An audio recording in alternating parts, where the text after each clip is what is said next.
Hey guys, X Zombie X here, or really just Zombie. Unfortunately, the name was taken. I just wanted to make this video to say thank you guys for all of the interactions, the viewers, the subscribers, and especially the positive comments. The positive comments really make me want to continue posting good gameplay for you guys, so I really do appreciate it. Even in the Destiny Rising main server, I get a lot of positivity from there, so that's very appreciated. My apologies if I look or sound drowsy. I've stayed up all night trying to do those solo break-in runs that I uploaded recently. I just wanted to say thank you, and yeah, the rest of this video is going to be a Ning Fei build guide and a quick scroll through my controller settings, so hopefully that'll be interesting for you guys. I know some people have been asking about it. And just let me know if you guys want to hear. I know I don't normally post my mic audio for a lot of my runs, or all of my runs really. But if you guys are interested in hearing my mic, or for some reason seeing my face while I play, I guess I could try to do that. I just look locked in all the time, so I don't think webcam would be super interesting. But yeah, I just wanted to say thank you, and I appreciate all of the interactions with my channel, and I hope you guys continue watching. Sorry for that kind of a lame intro. I just felt like I needed to say something to even the small audience that I have so far. But yeah, let's get right into the Ning build guide. So the first thing I'd like to talk about for Ning is the Light Link companions. I definitely think Caber is easy choice here. Atal is definitely the next best one in my opinion, as she is going to increase the duration of a lot of stuff from your clone. So if you read right here, while within 10 meters of your clone, you get 40% movement speed buff and 20% DR. Normally it only lasts for 4 seconds, but with Atal, I believe it's somewhere near 5 seconds. And then down here with T2, you will get invisibility for longer after casting your clone, and you get a longer damage buff. So maybe about half a second or so for each. I'm not sure on the math for it, but it's pretty good. I definitely think Atal is worth running in the second slot. I could go through all of his abilities, but you can kind of just look at it yourself and see what everything means. Nothing's too crazy. The biggest thing to remember is that your clone is going to give you most of your damage due to your artifacts, and your slam is going to also help a lot, mainly because of the corrupt. Corrupt really helps, makes them take a lot more damage. I'm not sure on the exact number, as it doesn't tell me and I haven't exactly tested it, but it is more damage by quite a bit. For the artifacts, the more important ones are the damage artifacts and the attributes. I definitely would say Rampaging Pact is best in slot here for Ning. The 33% total damage bonus is just insane. And these three are definitely the best attributes. Weapon enhancement, arc boost, ability strength. If you get an exotic, your best fourth slot would be super boost.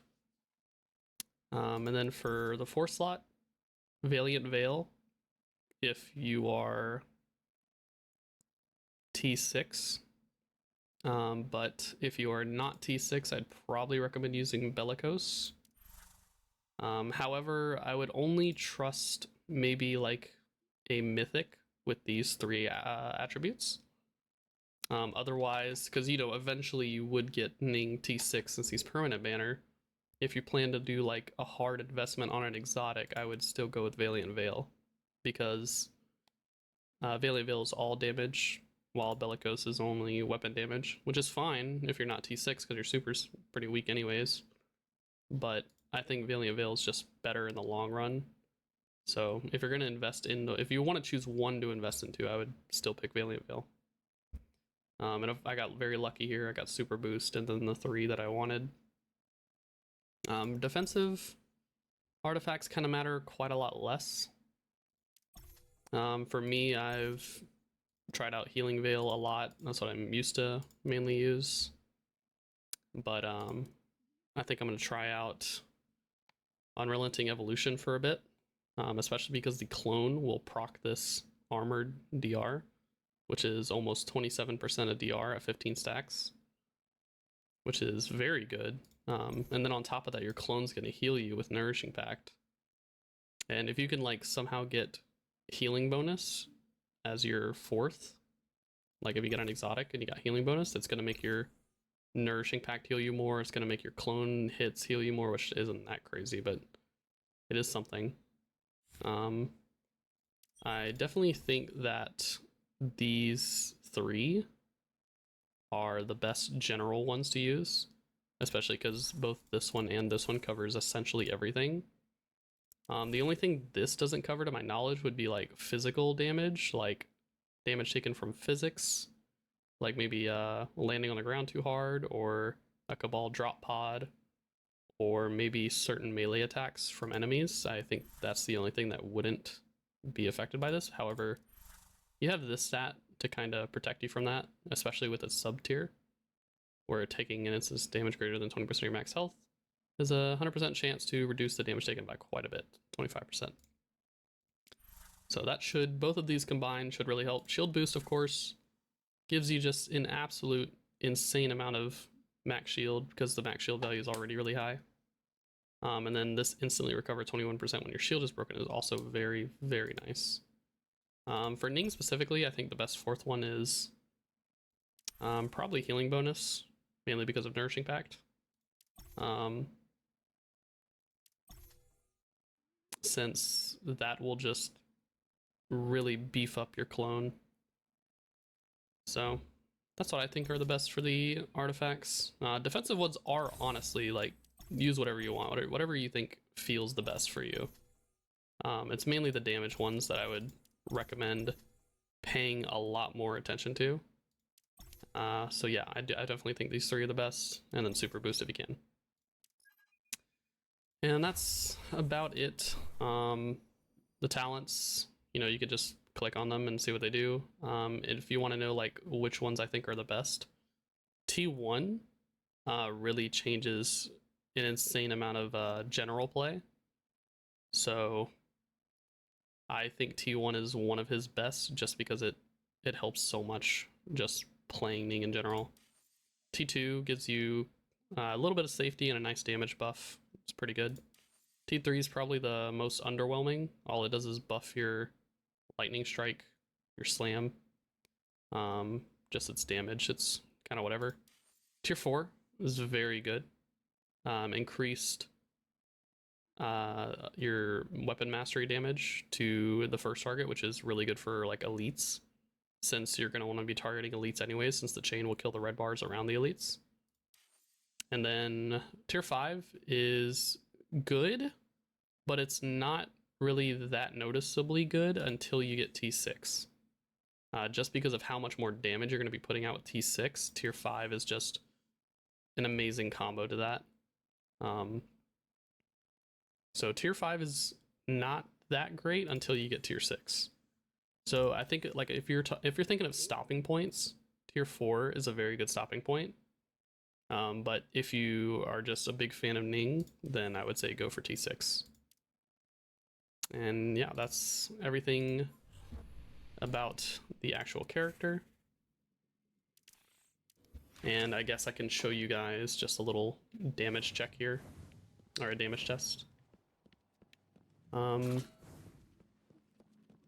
looking for about 7 million in 20 seconds. My best is 7.4, but let me prep some of my arc overloads since this is going to be really an Asaki's type test, and you get about 20 seconds. Of course, the damage rotation is different if it's a burst where you know he's going to die in like 4 seconds, 5 seconds or less. Then I'll show you that test as well for what you want to do there. If you're trying to do something like a solo Asaki's damage test, this is going to be the most total damage that I have found that you can get out of this.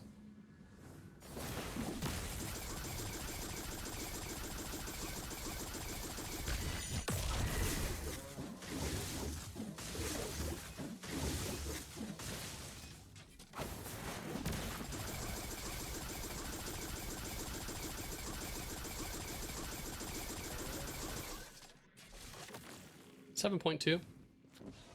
Not too bad. Obviously not my best, but that's just a decent example of what you can do. Now, if you are doing Asaki's, what you'll need to do is, if you're like really trying to show off your damage or whatever, like I like to do sometimes, you want to put these 3 on. And you don't need weapon enhancement at all because he's going to die before you can even shoot your crossbow. So you'll just want to honestly use this since it's going to get your blips to max. And let me actually look, because I think that took me off of perk 5. Yeah, I'm only at perk 4 now, so I actually have to go back to my healing veil. That is one thing you need to keep track of. Make sure these are upgraded enough to where you can use these mythic and still keep perk 5. I believe it's somewhere around 390-ish, if I remember correctly. So just make sure these are upgraded a little bit to hit perk 5, and then you can use your whatever damage mythics you want. And this is a lot better than using a shitty exotic, unless using that shitty exotic gets you over the recommended power in something like Calamity. That would be the only time that I would use a bad exotic over a perfect mythic. Otherwise, I think this is your best bet. And I don't even need arc overload because I'm not using my weapon. But this is what the rotation would look like. You do this.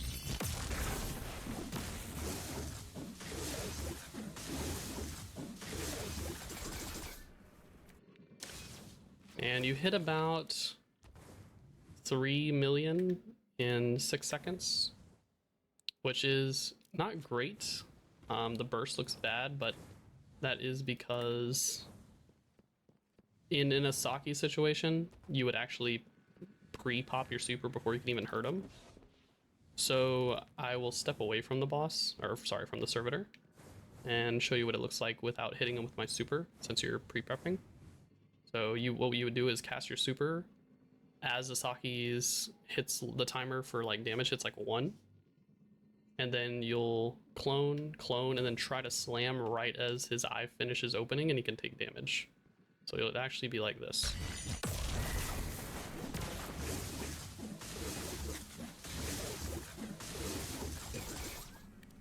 So you can see there that I think our super ended either at 4 or 5 seconds or so. And we still hit the same 3 million damage. You know, minus the 41,000 for my accidental crossbow shot. But it's a very high DPS for Asaki's, especially with Ning. He does have to be T6, and you have to use the specific artifacts to hit numbers like this. But it can compete in DPS in terms of like a Tan 2 and an Estella. You compete with both of those. Umeko's kind of hard to compete with if she is a very good performer, especially if it's maxed Izzy's and they play very well. It's hard to beat an Umeko like that just because of the reload buff. But otherwise, you either match or beat the other 2 top boss damage characters. It's not enough damage to solo one phase Asaki's on Ning. Like, even with my total damage rotation, I'm still about, I believe, 15% off of doing a solo one phase of the damage, which is unfortunate, but I think maybe with God artifacts, like if I had a perfect rampaging as well, I think I could do it. Or get very close. I'd like to be the first person to do it, but it's going to be very RNG based, so I'm not going to hold my breath. But yeah, that's essentially everything with Ning. You got the artifacts, talents, light links. Oh, I forgot to go over the weapons. I guess I could go over that. Of course, crossbows, best in slot. The only time I would use a mythic crossbow would be if you're trying to just have some fun with Risk Runner. If you really love Ning, I guess you could just invest into this just to mess around with it. But the problem is Maha Mayuri is just so much better than even like a perfect Ibelix with Annihilation Syncopation. Like, this is strong. Like, it's not bad. but it just can't compare to this maxed out. And then Kulfi is a fine enough submachine gun. It does very hard hitting damage with Annihilation Syncopation. Essentially fine. It's honestly just fine. Like, it's really good for ad clear. I don't think you need an exotic primary, especially when your exotic crossbow is so strong. Annihilation actually gives like a what was it? It gives a 22.7% buff, even like compared to a weapon without Annihilation. 22.7% buff, even when the enemy is at max health, and that actually is between max health and 2/3 of their health bar. When they hit between 2/3 and 1/3 of their health bar, your buff versus a non-annihilation weapon goes up to 31.8%. And then at the last third of their health bar, from 1/3 to 0, it gives you a 40.9% buff. Just completely ignore whatever the hell this is saying. That's also, those numbers are also without this perk upgrade. Since I don't have it, I couldn't test it. But it's very strong. It is very strong compared to a weapon without Annihilation. I know some people like Fraternity here, but I personally think Annihilation is just the better choice, and especially with this extra damage from the exotic mod. Something important to note, the substats do matter a bit. Like here, I would either want probably close range damage. Mid range damage isn't bad. I don't think I'd want these armor counters just because, you know, you'd want your gun to be as effective as possible against everything. But close range and mid range isn't bad. Probably close range is what I'd prefer, but I have mid range and I'm not too upset about it. However, this one is a lot more important. So you can see here that I'm actually using an exotic mod that doesn't match my syncopation, just because of this, the base elite combatant damage bonus plus 40%.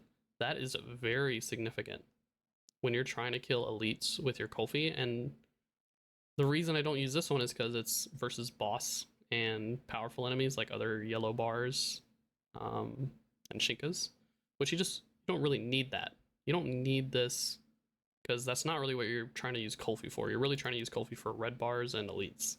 And then anything stronger than that is your crossbow. And the syncopation perk activation is honestly not that insane. It just guarantees it to be a crit. But if you can already hit crits anyways, it's not that big of a deal. It is very comfortable. So of course I would prefer if I had it, but yeah, definitely base elite combatant damage bonus is probably the most important mod trait to get out of all of these. Here it's kind of up to you for what you want on this. There's rate of fire, magazine cap, reduce reload. You could argue reduce reload is not super necessary due to the trait 3 of Ning, where after using a signature he gets 100% more reload, or 100% faster reload. So you could argue for magazine cap, maybe rate of fire. The rate of fire is more DPS, of course, but I honestly have tried it and I don't like the feel of it. It feels kind of wonky, like you just run out of bullets so fast. So maybe magazine cap is the play. But reduce reload is very nice for when you don't have that fast reload up. And that's essentially everything that's important. I think the other substats are kind of very minor, like handling. Like what else can they even get? Handling, recoil, reduce draw time. Reduce draw time would actually be okay. That'd probably be the best just for feel. And then like this one, you'd probably want reduced ADS time. That would be great, reduced ADS time and reduced draw time. That'd feel really good on your handling. And then here, you probably just want minimum damage. I think that is for if you're outside of your effective range. I believe that increases the minimum that it can hit. I'm not sure, I haven't tested it, but that's what it sounds like to me. And that's essentially everything. Everything you could really need to know about Ning. I haven't gone into too much specifics on the actual play, but just some things to remember is that your slam does corrupt, makes them take more damage, and your clones will slam with you, so make sure your rotation is cloning and then slamming. And also remember that your slam, if it kills something, it will give you a full charge of your clone, it will not give you 2 charges. Like if you kill 2 people to slam, it will not charge 2 of your clones. It would have to be 2 separate slams, which is fine. But yeah, that's just really important to remember because your clones are everything. Your clones are so much more of your damage due to your artifacts. So you'll want to try to keep as many clones up as you can for elites and boss targets, unless you're using it for movement to get through a stage, like in something akin to a Calamity Ops, because you need to use your clone a lot for movement on Ning. But you definitely want to try to keep it up when you need to kill stuff like Shinkas or elites. And that's essentially everything. If there's anything you think I missed, just please leave it in the comment section and I will try to reply to it. So yeah, thank you guys for watching. I'm not super used to doing these voice recordings, so bear with me if I sound weird or make weird noises or whatever, what may have you. Yeah, so anyways, thank you guys for watching and hope you have fun on Ning. Alright, now that the Ning Fei build guide and damage testing is out of the way, let me just show a quick video of my controller settings for the people that are interested. I use the PlayStation layout just because that's what I'm used to. It's not an actual PlayStation controller. It is set up like that with the 2 joysticks down here, but it's a scuff controller. So I have extra paddles to use for any inputs that I need if I do need it, but I don't really use them very often for this game. That's mainly for Monster Hunter. I think this is the same, the controller layout. I have horizontal maxed out just so I can turn faster. Vertical is kind of close to max. Aim sensitivity scale, I don't know if I've touched that. I think it's default. Sprint turn scale, of course, is cranked up just so you can turn faster. I haven't messed with any of this stickiness and magnetism just because I'm not sure how much it's hurting or helping. These dead zones I haven't messed with either. And I haven't messed with this right stick curvature. I haven't messed with this accelerated acceleration because I hate it. I hate when my turning suddenly gets faster. Like, I don't know who thought that was a good idea. Controller cursor speed is just this little thing on the screen. I like it being fast. I kind of probably need to make it a little faster going through these settings because you can see how slow it is here, but it's not super important. Then the last setting that's really important is this sprint trigger. Fully push joystick forward, that is very important. What it lets you essentially do is frame perfect reload cancel on controller. So as soon as you reload, you just hold up on the left joystick, and it'll automatically sprint cancel whatever weapon you're using. It's very easy to do. It essentially gives all your guns frame perfect sprint reload cancels. And yeah, that's probably one of the most important settings. And that's about everything. Yeah, thanks for watching, guys.